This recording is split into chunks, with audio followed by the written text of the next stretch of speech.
The religion of Islam advanced rapidly across the globe as Muslim armies conquered nearly everything they touched. The Banu Umayyad, or known to us today as the Umayyad Caliphate, greatly advanced Muslim rule over large portions of the known world. The Umayyads seemed unstoppable as they spread in North Africa, Spain, and parts of Asia. Their conquest against the Berbers was unprecedented, but according to one Andalusian historian, it was a West African empire that stemmed the tide of further Muslim military incursions into Africa.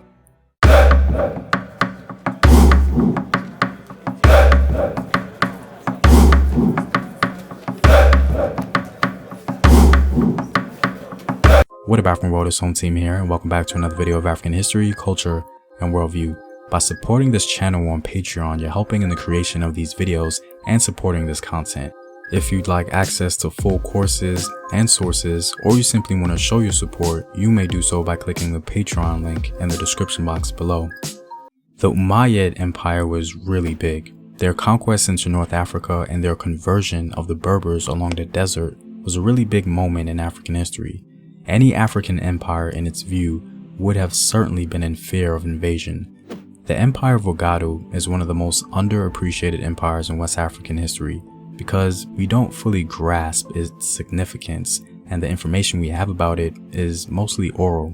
The empire at its highest point extended from Jaka on the west of the Niger River to the Atlantic Ocean, and north to south from the Sahara to the edge of Mali. The Empire of Godo was indeed very special, and arguably one of the most powerful empires in all of Western African history. In its prime, one can even make the argument that it was more powerful than Mali and Songhai. This idea holds weight only because of what al-Bukhari told us concerning its military capacity, and the fact that Godo supposedly defeated a foreign Muslim army sent to conquer Mandé country. Unfortunately, not many people know about this history, and it's really not highlighted at all even within the diaspora. But this is true according to al-Bukhari. But before we get into what al-Bukhari has to say, I think it's important we understand the Empire of Godo in its proper context. Many people aren't aware about the level of organization ancient Godo possessed, nor are they aware of its vast cities and countryside. One of the primary sources we have on the civilization of Godo, again, comes from al-Bukhari. He's undoubtedly one of the most important sources for the history of the Godo Empire. His account comes from a collection of oral and written history of the time and testimony from travelers to Godo. Al-Bukhari tells us that by the 10th century, Godo already possessed one of the largest cities in the world, and urban life had completely taken over any sort of tribal organization. Godo was a very globally in tune empire, if you will, and it frequently interacted with Muslims from across the world. But the interesting thing about Godo is that it never converted to the Islamic faith, staying true to its traditional African spiritual values, and given the spiritual but mostly militaristic persuasion of Islam, if you will, during that time, that must have been a very curious thing.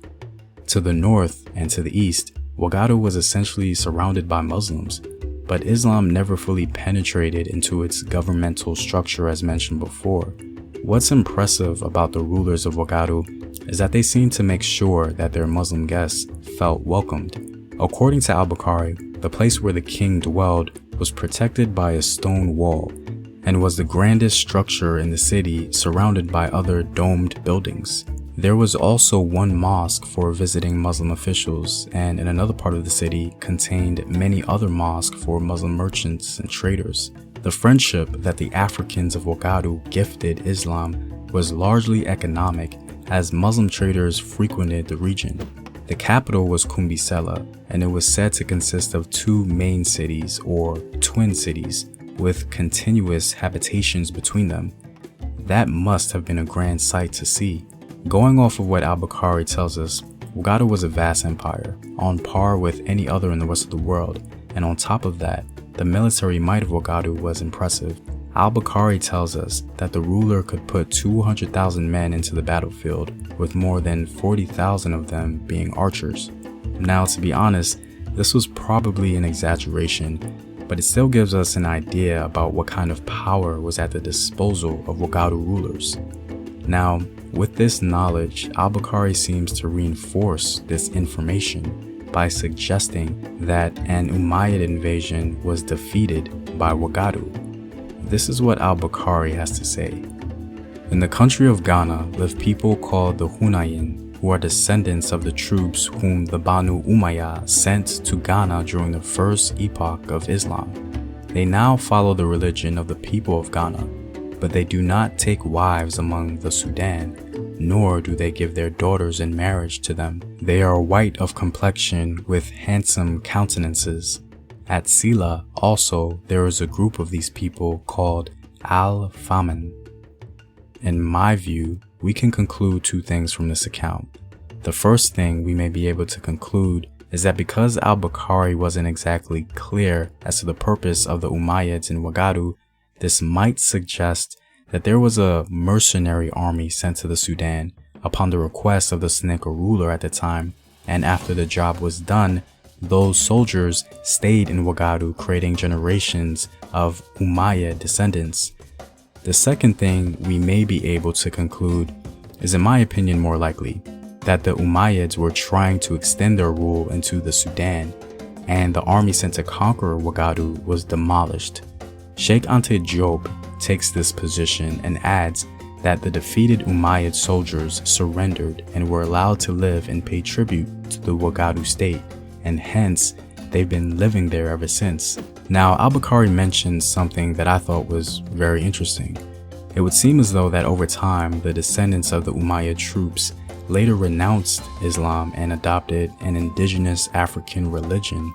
Now, given my own knowledge, this has never happened before, where a Muslim people originating outside of the African continent denounce Islam and openly adopt a traditional African religion.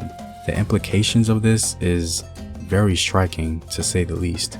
If my interpretation of what al-Bukhari is saying is correct, then West Africa's first empire was no doubt among the most powerful military states in the world at the time. The Seneca rulers would have accomplished what many others around the world could not, and that stop the Umayyad expansion. If true, this is very impressive, and it would force us to completely reassess what we know about the empire of Wagadu. Well, I'm all out, guys. If you like these videos and want to help in its continued production, consider supporting the home team on patreon.com. The link is in the description box below. Know thyself, remember your ancestors. Peace.